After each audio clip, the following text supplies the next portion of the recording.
ನಿಮ್ಮ ಮತ ಯಾರಿಗೆ? ಮತವನ್ನ ಹಾಕಲೇಬೇಕಾದಂತಹ ಸಂದರ್ಭ ಇದು. ದೇಶಕ್ಕೆ ಮುಂದಿನ 5 ವರ್ಷಗಳಿಗೆ ಯಾವ ಸರ್ಕಾರ ಇರಬೇಕು, ಯಾರು ನಮ್ಮ ಸಂಸದರಾಗಿರಬೇಕು, ಯಾರು ನಮ್ಮ ಸೇವೆಯನ್ನ ಮಾಡುವುದಕ್ಕೆ ಲಭ್ಯ ಇರಬೇಕು, ಯೋಗ್ಯ ಅಭ್ಯರ್ಥಿಯನ್ನ ಆಯ್ಕೆ ಮಾಡುವಂತಹ ಸಂದರ್ಭ.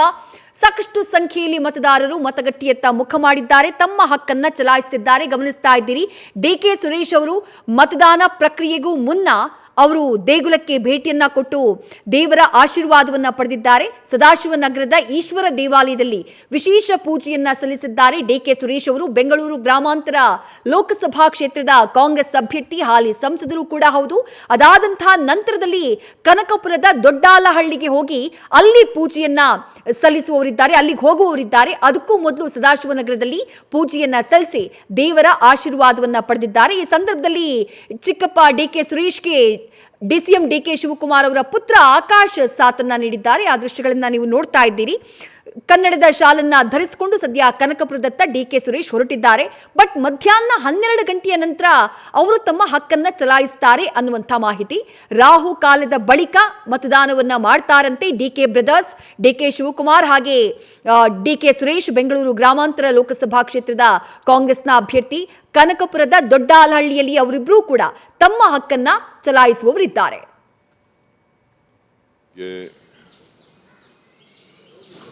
ಮನೆಯಿಂದ ಹೊರಟು ಗಣೇಶನ ಆಶೀರ್ವಾದವನ್ನು ಪಡೆದು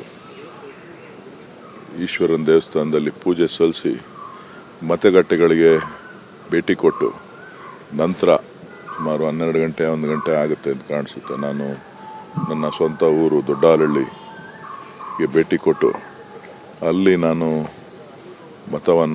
ನಮ್ಮೆಲ್ಲ ಕುಟುಂಬದ ಸದಸ್ಯರುಗಳು ಅಲ್ಲಿ ಮತವನ್ನು ಹಾಕಲಿಕ್ಕೆ ಹೋಗ್ತಾ ಇದ್ದೇವೆ. ಸರ್, ಈಗ ಹಿರಿಯರು ಜಾಸ್ತಿ ಹೆಚ್ಚಿನ ಮಟ್ಟದಲ್ಲಿ ಇದ್ದಾರೆ, ಯಾಕೆ ಯುವಕರು ಮತದಾನಕ್ಕೆ ಮುಖ ಮಾಡ್ತಾ ಇಲ್ಲ? ಯುವಕರಲ್ಲಿ ನೋಡಿ, ಎಲ್ಲ ನಾಗರಿಕರಲ್ಲಿ ಎಲ್ಲ ಮತ ಬಾಂಧವರಲ್ಲಿ ನಾನು ಮನವಿ ಮಾಡ್ತಕ್ಕಂಥದ್ದು, ಹಿರಿಯರಿರ್ಬೋದು ಕಿರಿಯರಿರ್ಬೋದು, ಇವತ್ತು ಇದೊಂದು ಪ್ರಜಾಪ್ರಭುತ್ವದ ಹಬ್ಬ. ಈ ಪ್ರಜಾಪ್ರಭುತ್ವದ ಹಬ್ಬದಲ್ಲಿ ನಮಗಿರ್ತಕ್ಕಂಥದ್ದು ಮತದಾನದ ಹಕ್ಕು, ಅತ್ಯಮೂಲ್ಯವಾದಂಥ ಹಕ್ಕು.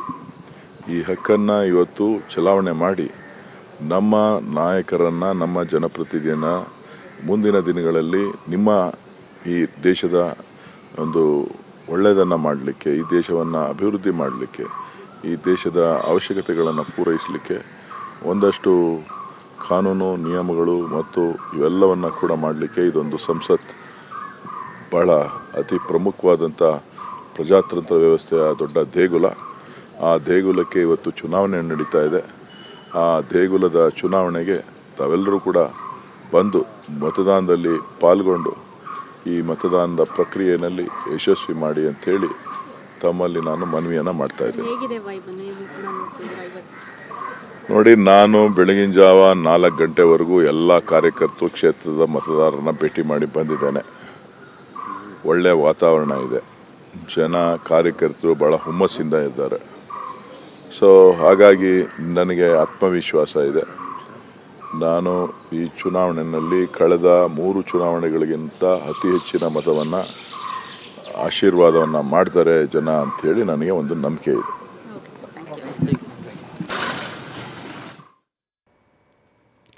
ದೃಶ್ಯದಲ್ಲಿ ಗಮನಿಸ್ತಾ ಇದ್ದೀರಿ, ಮಾಜಿ ಪ್ರಧಾನಿ ದೇವೇಗೌಡರು ಮತದಾನ ಪ್ರಕ್ರಿಯೆಯಲ್ಲಿ ಭಾಗಿಯಾಗುವುದಕ್ಕೂ ಮುನ್ನ ದೇವರ ಆಶೀರ್ವಾದವನ್ನ ಪಡೆಯೋದಕ್ಕೆ ಬಂದಿದ್ದಾರೆ. ಅವರ ಪತ್ನಿ ಚೆನ್ನಮ್ಮ ಅವರು ಕೂಡ ಜೊತೆಗಿದ್ದಾರೆ. ಮಾಜಿ ಪ್ರಧಾನಿ ದೇವೇಗೌಡರು ಈ ಬಾರಿಯ ಲೋಕ ಅಖಾಡದಲ್ಲಿ ಬಹಳ ದೊಡ್ಡ ಮಟ್ಟದಲ್ಲಿ ಅಬ್ಬರಿಸಿದ್ರು. ಕಾಂಗ್ರೆಸ್ನ ವಿರುದ್ಧ ಅಬ್ಬರದ ಪ್ರಚಾರವನ್ನ ಮಾಡಿದ್ರು, ತಮ್ಮ ಪಕ್ಷದ ಅಭ್ಯರ್ಥಿಗಳ ಪರವಾಗಿ ಪ್ರಚಾರವನ್ನ ಮಾಡಿದ್ರು. ಕಾಂಗ್ರೆಸ್ನ ವಿರುದ್ಧ ದೊಡ್ಡ ಮಟ್ಟದಲ್ಲಿ ಆಕ್ರೋಶವನ್ನ ಹೊರಹಾಕಿದ್ರು. ಪ್ರಧಾನಿ ನರೇಂದ್ರ ಮೋದಿ ಅವರ ಜೊತೆಗೆ ಅವರು ವೇದಿಕೆಯನ್ನ ಹಂಚಿಕೊಂಡಂತಹ ಸಂದರ್ಭದಲ್ಲಿ ಅವರು ಆಡಿದಂತಹ ಮಾತುಗಳು, ಮಾಜಿ ಪ್ರಧಾನಿ ದೇವೇಗೌಡರ ಆ ಜೋಶ್ ಬಹಳ ದೊಡ್ಡ ಮಟ್ಟದಲ್ಲಿ ಗಮನ ಸೆಳೆದಿತ್ತು, ಎಲ್ಲರನ್ನ ಬೆರಗುಗೊಳಿಸಿತ್ತು. ಇವತ್ತು ಮತದಾನದ ಪ್ರಕ್ರಿಯೆ, ದೇವೇಗೌಡರ ಕುಟುಂಬದ 3 ಚುನಾವಣಾ ಅಖಾಡದಲ್ಲಿದ್ದಾರೆ. ಒಂದ್ ಕಡೆ ಹಾಸನದಲ್ಲಿ ಮೊಮ್ಮಗ ಪ್ರಜ್ವಲ್ ರೇವಣ್ಣ ಅಖಾಡದಲ್ಲಿದ್ದರೆ, ಮಂಡ್ಯದಲ್ಲಿ ಪುತ್ರ ಎಚ್.ಡಿ. ಕುಮಾರಸ್ವಾಮಿ ಅವರು ಅಖಾಡದಲ್ಲಿದ್ದಾರೆ. ಮತ್ತೊಂದು ಕಡೆ ಬೆಂಗಳೂರು ಗ್ರಾಮಾಂತರ ಲೋಕಸಭಾ ಕ್ಷೇತ್ರ ದೇವೇಗೌಡರ ಅಳಿಯ ಡಾಕ್ಟರ್ ಸಿ.ಎನ್. ಮಂಜುನಾಥ್ ಬಿಜೆಪಿ ಪಕ್ಷದ ಅಭ್ಯರ್ಥಿಯಾಗಿ ಅಖಾಡದಲ್ಲಿದ್ದಾರೆ. ಮತ್ತೊಂದು ಕಡೆ ಕೋಲಾರದಲ್ಲಿ ಜೆಡಿಎಸ್ನಿಂದ ಮಲ್ಲೇಶ್ ಬಾಬು ಅವರು ಕಂಟೆಸ್ಟ್ ಮಾಡಿದ್ದಾರೆ. ತಮ್ಮ ಪಕ್ಷದ ಅಭ್ಯರ್ಥಿಗಳ ಪರವಾಗಿ, ಮೈತ್ರಿ ಪಕ್ಷದ ಅಭ್ಯರ್ಥಿಗಳ ಪರವಾಗಿ ದೇಗುಲಕ್ಕೆ ಭೇಟಿಯನ್ನ ಕೊಟ್ಟು ಪೂಜೆಯನ್ನ ಸಲ್ಲಿಸಿ ಅದಾದ ನಂತರದಲ್ಲಿ ಮತದಾನ ಪ್ರಕ್ರಿಯೆಯಲ್ಲಿ ಮಾಜಿ ಪ್ರಧಾನಿ ದೇವೇಗೌಡರು ಭಾಗಿಯಾಗಲಿದ್ದಾರೆ. ಪತ್ನಿ ಚೆನ್ನಮ್ಮ ಅವರ ಜೊತೆಗೂಡಿ ಅವರು ದೇಗುಲಕ್ಕೆ ಆಗಮಿಸಿ ದೇವರ ಆಶೀರ್ವಾದವನ್ನ ಪಡಿತಾ ಇರುವಂತಹ ದೃಶ್ಯಗಳನ್ನ ನೀವು ಗಮನಿಸ್ತಾ ಇದ್ದೀರಿ. ದೇವೇಗೌಡರ ಕುಟುಂಬದ 3 ಮಂದಿ ಚುನಾವಣಾ ಅಖಾಡದಲ್ಲಿ, ಲೋಕಸಭಾ ಚುನಾವಣಾ ಅಖಾಡದಲ್ಲಿರೋದು. ಆ 3 ಮಂದಿ, ಒಂದು ಮಂಡ್ಯದಿಂದ ಪುತ್ರ ಎಚ್ ಡಿ ಕುಮಾರಸ್ವಾಮಿ, ಹಾಸನದಿಂದ ಮೊಮ್ಮಗ ಪ್ರಜ್ವಲ್ ರೇವಣ್ಣ, ಹಾಗೆ ಬೆಂಗಳೂರು ಗ್ರಾಮಾಂತರ ಲೋಕಸಭಾ ಕ್ಷೇತ್ರದಿಂದ ಅಳಿಯ ಡಾಕ್ಟರ್ CN ಮಂಜುನಾಥ್ ಅವರು ಬಿಜೆಪಿಯಿಂದ ಕಂಟೆಸ್ಟ್ ಮಾಡಿರೋದು. ಎಚ್ ಡಿ ಕುಮಾರಸ್ವಾಮಿ ಹಾಗೆ ಪ್ರಜ್ವಲ್ ರೇವಣ್ಣ JDS ಅಭ್ಯರ್ಥಿಗಳಾಗಿ, ಮೈತ್ರಿ ಅಭ್ಯರ್ಥಿಗಳಾಗಿ ಅಖಾಡದಲ್ಲಿದ್ದಾರೆ. ಬೆಳಗ್ಗೆ 7 ಗಂಟೆಯಿಂದ ಮತದಾನದ ಪ್ರಕ್ರಿಯೆ ಆರಂಭವಾಗಿದ್ದು ಬಿರುಸಿನಿಂದ ಮತದಾನದ ಪ್ರಕ್ರಿಯೆ ನಡೀತಾ ಇದೆ. ಸಂಜೆ 6 ಗಂಟೆಯವರೆಗೂ ಕೂಡ ಮತವನ್ನ ಚಲಾಯಿಸುವುದಕ್ಕೆ, ನಿಮ್ಮ ಹಕ್ಕನ್ನ ಚಲಾಯಿಸುವುದಕ್ಕೆ ಅವಕಾಶ ಇದೆ. ಬೆಂಗಳೂರು ದಕ್ಷಿಣ ಲೋಕಸಭಾ ಕ್ಷೇತ್ರದ ಬಿಜೆಪಿ ಅಭ್ಯರ್ಥಿ ಹಾಲಿ ಸಂಸದ ತೇಜಸ್ವಿ ಸೂರ್ಯ ಅವರ ದೃಶ್ಯಗಳನ್ನ ನೀವು ಗಮನಿಸ್ತಾ ಇದ್ದೀರಿ. ಮತಗಟ್ಟೆಗೆ ಆಗಮಿಸಿದ್ದಾರೆ ತಮ್ಮ ಹಕ್ಕನ್ನ ಚಲಾಯಿಸುವುದಕ್ಕೆ ತೇಜಸ್ವಿ ಸೂರ್ಯ. ಆಗ್ಲೇ ಅವರ ಎದುರಾಳಿ ಸೌಮ್ಯಾ ರೆಡ್ಡಿ ಅವರು ಮತದಾನ ಮಾಡಿದ್ದನ್ನ ನೀವು ಗಮನಿಸಿದ್ರಿ. ಸೌಮ್ಯಾ ರೆಡ್ಡಿ ವರ್ಸಸ್ ತೇಜಸ್ವಿ ಸೂರ್ಯ, ಇವರಿಬ್ಬರ ನಡುವೆ ಹಣಾಹಣಿ ನಡೀತಾ ಇರೋದು. ಗಣಿಗ ರವಿಕುಮಾರ್, ಮಂಡ್ಯ ಶಾಸಕರಾಗಿರುವಂತಹ, ಕಾಂಗ್ರೆಸ್ ಶಾಸಕರಾಗಿರುವಂತಹ ಗಣಿಗ ರವಿಕುಮಾರ್ ಅವರು ಕೂಡ ಮತದಾನದ ಪ್ರಕ್ರಿಯೆಯಲ್ಲಿ ಭಾಗಿಯಾಗಿದ್ದಾರೆ. ಪತ್ನಿ ಸಮೇತರಾಗಿ ಬಂದು ತಮ್ಮ ಹಕ್ಕನ್ನ ಚಲಾಯಿಸಿದ್ದಾರೆ. ಕಳೆದ ಬಾರಿ ಮಂಡ್ಯ ಲೋಕಸಭಾ ಅಖಾಡ ರೋಚಕ ಕದನಕ್ಕೆ ಸಾಕ್ಷಿಯಾಗಿತ್ತು. ಬಹಳ ದೊಡ್ಡ ಮಟ್ಟದಲ್ಲಿ ಮತದಾನ ಪ್ರಕ್ರಿಯೆಯಲ್ಲಿ ಮಂಡ್ಯದ ಮತದಾರರು ಭಾಗಿಯಾಗಿದ್ರು. 80% ಅಧಿಕ ಮತದಾನ ನಡೆದಿತ್ತು, ವೋಟಿಂಗ್ ನಡೆದಿತ್ತು ಮಂಡ್ಯ ಲೋಕಸಭಾ ಕ್ಷೇತ್ರದಲ್ಲಿ. ಈ ಬಾರಿ ಯಾವ ರೀತಿಯಾಗಿ ಉತ್ಸಾಹ ಇರುತ್ತೆ ಮತದಾರರದ್ದು ಅನ್ನುವಂತಹ ಕುತೂಹಲ ಖಂಡಿತ ಇದೆ. ಯಾಕಂದ್ರೆ ಈ ಬಾರಿಯೂ ಕೂಡ ಹೈ ವೋಲ್ಟೇಜ್ ಕದನ. ಎಚ್ ಡಿ ಕುಮಾರಸ್ವಾಮಿ ಅವರು JDSನಿಂದ ಮೈತ್ರಿ ಅಭ್ಯರ್ಥಿಯಾಗಿ ಅಖಾಡದಲ್ಲಿದ್ರೆ, ಸ್ಟಾರ್ ಚಂದ್ರು ವೆಂಕಟರಮಣೇಗೌಡ ಕಾಂಗ್ರೆಸ್ ಅಭ್ಯರ್ಥಿಯಾಗಿ ಅಖಾಡದಲ್ಲಿದ್ದಾರೆ. KJ ಜಾರ್ಜ್ ಅವರ ದೃಶ್ಯಗಳನ್ನ ಗಮನಿಸ್ತಾ ಇದ್ದೀರಿ. KJ ಜಾರ್ಜ್ ಹಾಗೆ ಅವರ ಪತ್ನಿ ಮತಗಟ್ಟೆಗೆ ಆಗಮಿಸಿ ತಮ್ಮ ಹಕ್ಕನ್ನ ಚಲಾಯಿಸಿದ್ದಾರೆ. KJ ಜಾರ್ಜ್ ಆ ಫೋಟೋಸ್ನ ನೀವು ಗಮನಿಸ್ತಾ ಇದ್ದೀರಿ. ರಾಜಕೀಯ ನಾಯಕರು, ಸೆಲೆಬ್ರಿಟಿಗಳು ಒಬ್ಬೊಬ್ಬರಾಗಿ ಬಂದು ತಮ್ಮ ಹಕ್ಕನ್ನ ಚಲಾಯಿಸುತ್ತಿದ್ದಾರೆ. ಈಗ ನೀವು ನೋಡ್ತಾ ಇರುವಂತಹ ದೃಶ್ಯ ಸುತ್ತೂರು ಶ್ರೀಗಳ ದೃಶ್ಯ. ಸುತ್ತೂರು ಶ್ರೀಗಳು ಕೂಡ ಮತಗಟ್ಟೆಗೆ ಆಗಮಿಸಿ ತಮ್ಮ ಹಕ್ಕನ್ನ ಚಲಾಯಿಸಿದ್ದಾರೆ. ರಾಜಕೀಯವಾಗಿ ಬಹಳ ಪ್ರಾಮುಖ್ಯತೆಯನ್ನ ಪಡೆದುಕೊಳ್ಳುವಂತಹ ಮಠ ಅಂದ್ರೆ ಸುತ್ತೂರು ಮಠ. ಎಲ್ಲಾ ರಾಜಕೀಯ ನಾಯಕರು ಕೂಡ ಯಾವುದೇ ಕೆಲಸ ಮಾಡೋಕ್ ಮುಂಚೆ ರಾಜಕೀಯ ವಿಚಾರಗಳನ್ನ ಚರ್ಚೆ ಮಾಡುವುದಕ್ಕೆ ಅಂತ ಹೇಳಿ ಸುತ್ತೂರು ಮಠಕ್ಕೂ ಕೂಡ ಭೇಟಿಯನ್ನ ಕೊಡ್ತಾರೆ. ಸ್ವಾಮೀಜಿಗಳ ಜೊತೆ ಮಾತನಾಡ್ತಾರೆ. ಸದ್ಯ ಸುತ್ತೂರು ಮಠದ ಶ್ರೀಗಳು ಈ ಪ್ರಜಾಪ್ರಭುತ್ವ ಹಬ್ಬದಲ್ಲಿ ಭಾಗಿಯಾಗಿರುವಂತಹ ದೃಶ್ಯಗಳನ್ನ ನೀವು ಗಮನಿಸ್ತಾ ಇದ್ದೀರಿ.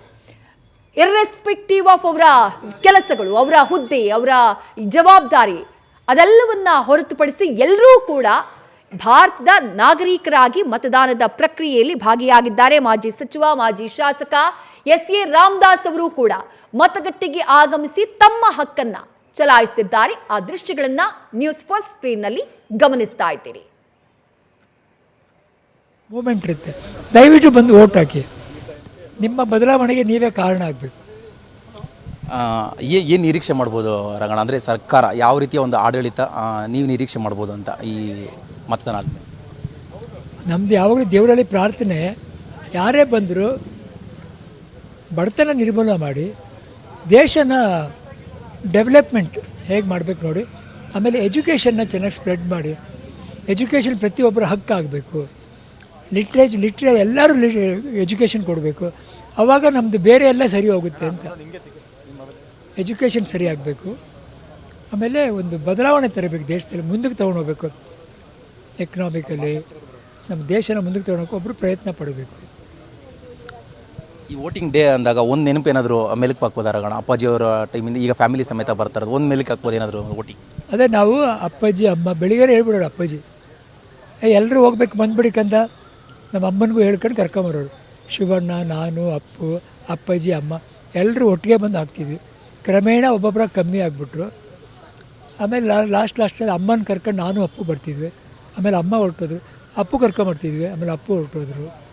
ಈಗ ಅಶ್ವಿನಿ ಕರ್ಕೊಂಬರ್ತಾಯಿದ್ದೀವಿ. ನನ್ನ ಮಕ್ಕಳು ಬರ್ತಾವ್ರೆ, ನನ್ನ ಹೆಂಡತಿ ಬರ್ತಿದ್ದಾಳೆ. ಮುಂದಿನ ಎಲೆಕ್ಷನ್ಗೆ ಅಪ್ಪು ಮಕ್ಕಳು ಬರೋಕ್ಕೆ ಶುರು ಮಾಡ್ತಾರೆ. ಎಲ್ಲ ಈಗ ಮೇಜರ್ ಆಗ್ತಾವ್ರೆ. ಮುಂದಿನ ಎಲೆಕ್ಷನ್ ಅವ್ರು ಬಂದು ಹಾಕ್ತಾರೆ. ಇದು ಹೀಗೆ ಕ್ಯಾರಿ ಆಗ್ತಾ ಇರ್ತೀವಿ. ನಾವು ಕುಟುಂಬ ಸಮೇತ ಬಂದು ಹಾಕ್ತೀವಿ. ಬೇರೆಯವರು ನೋಡಿ ಕುಟುಂಬ ಬರಲಿ ಅಂತ ನನಗೆ ಆಸೆ. ಒಬ್ಬೊಬ್ಬರೇ ಬರಬೇಡಿ, ಇಡೀ ಕುಟುಂಬನ ರೆಸ್ಪಾನ್ಸಿಬಲ್ ಆಗಿ ಪ್ಯಾರೆಂಟ್ಸ್ ಕರ್ಕೊಂಬರ್ಬೇಕು. ಮತದಾನ ಅಂದರೆ ಏನು ಅಂತ ಅವ್ರಿಗೆ ಎಜುಕೇಟ್ ಮಾಡಬೇಕು ಅಂತ. ಒಂದು ಮೆಸೇಜ್ ರಗಣ ಅಂದರೆ ಇನ್ನೂ ವೋಟ್ ಮಾಡದೇ ಇರೋಂಥವ್ರಿಗೆ, ಈಗ ಬಿಸಿಲು ಜಾಸ್ತಿ ಇರೋದಂತ ನೀವು ವೆಯ್ಟ್ ಮಾಡ್ತಾ ಇರೋಂಥವ್ರಿಗೆ ಏನಾದ್ರು ಒಂದು ಮೆಸೇಜ್ ಕೊಡೋದ್ರಿಗೆ? ಇಲ್ಲ, ಬಿಸಿಲು ಜಾಸ್ತಿ ಅಂತ ನೋಡಬೇಡಿ, ನಮ್ಮ ಕೆಲಸ ಮಾಡೋಕ್ಕೆ ನಾವು ಬಿಸಿಲಲ್ಲಿ ಹೋಗ್ತೀವಿ. ಇದು ದೇಶಕ್ಕೋಸ್ಕರ ಮಾಡೋದು. ಬಂದು ಹಾಕಿ, ತುಂಬ ಬೂತ್ಗಳಿದೆ, 15-20 ನಿಮಿಷಕ್ಕೆ ನೀವು ಹಾಕ್ಬಿಟ್ಟು ಹೋಗ್ತಾ ಇರ್ಬೋದು, ಅಷ್ಟು ಖಾಲಿ ಇದೆ. ಆಮೇಲೆ ಇಡೀ ದಿನ ಇರುತ್ತೆ ನಿಮಗೆ, 7 ಗಂಟೆಯಿಂದ ಶುರುವಾಗಿರುತ್ತೆ. ದಯವಿಟ್ಟು ಬಂದು ಹಾಕ್ಬಿಟ್ಟು ಹೋಗಿ, ನೀವು ಅದನ್ನು ತಪ್ಪಿಸ್ಕೋಬೇಡಿ. ನ್ಯೂಸ್ ಫಸ್ಟ್ ನಿರ್ಭೀತಿಯಿಂದ ನಿಮ್ಮ ಪರವಾಗಿ.